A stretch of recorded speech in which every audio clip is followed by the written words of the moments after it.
Hello there. Welcome to this video where we'll explore how to build Docker images on Kubernetes.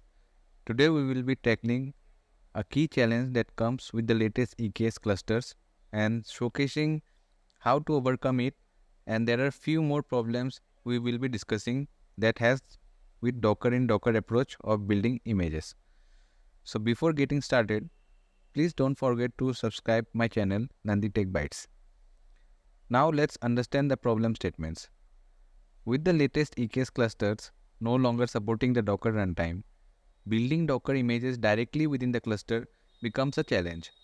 So how do you build Docker images on these newer EKS versions? Additionally, Docker in Docker requires privilege mode 2 function, which raises serious security concerns. On top of that, Docker in Docker tends to come with a performance penalty, often making the build process slow.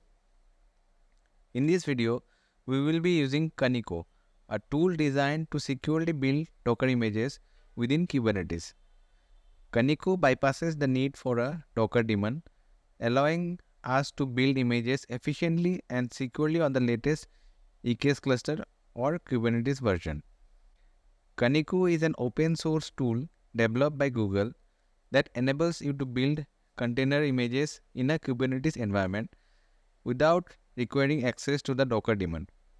It runs entirely in user space, making it ideal for building images securely, especially in cloud-native environments like EKS. Kaniko can be integrated with CI/CD tools as well to build Docker images.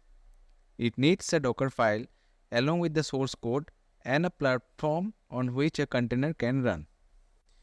In this section, we are going to walk through the Kaniko job.yaml file, which defines a Kubernetes job to build and push Docker images using Kaniko. While I won't cover each line in detail, we will focus on the key components that make this job work. Let's start with the init container. The init container, named git clone, is responsible for cloning the application source code from a Git repository into the /workspace directory, which is also mounted with the main Kaniko container. This is done using the git clone command, line number 17, ticked with red. This command is essential for pulling the source code into the workspace directory before Kaniko starts building the image. The clone repository contains the Docker file and application code that Kaniko will use to build the image. The init container ensures that the code is available in the right place before the main container runs. Now let's understand the main container, Kaniko executor. Once the Git repository is cloned, the main container, which is named as Kaniko, kicks in. This container uses the Kaniko executor image from the Google Container Registry, highlighted with green tick. This container is where the Docker image build happens. The key argument here is --context is equal to directory, highlighted with blue tick. This tells Kaniko where to find the source code and Docker file, which were cloned into the /workspace directory by the init container. Kaniko then builds the Docker image based on the provided Docker file and pushes it to the specified Docker registry, which is mentioned as --destination, highlighted with brown tick. While this example uses a Kubernetes job, you could also set this as a pod. The main difference is that the job ensures that the task runs to completion, whereas a pod could be used if you are looking for something more lightweight. One more thing here, we are using an empty directory volume for workspace storage, which is temporary and gets removed after the job completes. In scenarios where you need to retain build artifacts or cache data across multiple builds, you might want to use a persistent volume. This is useful for optimizing builds by persisting caches or handling larger workloads that need consistent data storage across multiple runs. Before we get started with the demo, here's what you will need: an EKS cluster setup and running, and simple application Docker file to build and push to an Artifactory. Fine, now let's start with the demo.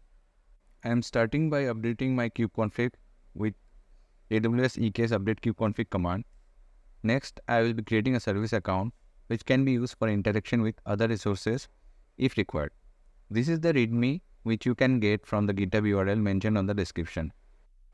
I already have this Kaniko SA.yaml on my machine. I will copy and paste the kubectl apply to create the service account. Next, I am creating a Kubernetes secret which my Kaniko job will be using for authenticating with my private Docker repository or pushing the Docker image.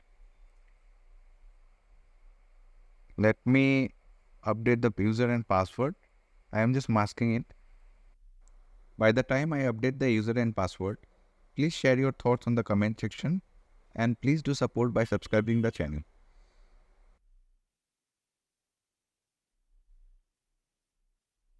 So my secret is created.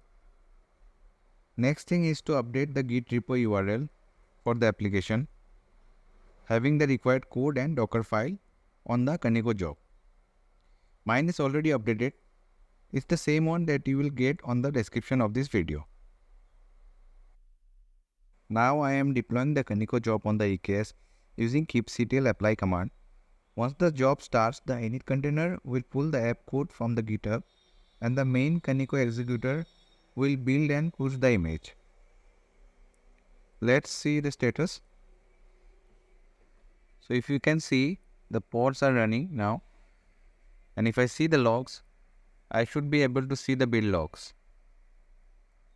Fine. So if you see here, the build started and it's completed also, and the image is pushed. This is the SSH for the image. Let's verify it on the Docker Hub and see if we can see the latest image there. So I am in my Docker Hub here. Let me refresh. And if you see, V1 is the image tag that we have pushed a few seconds ago.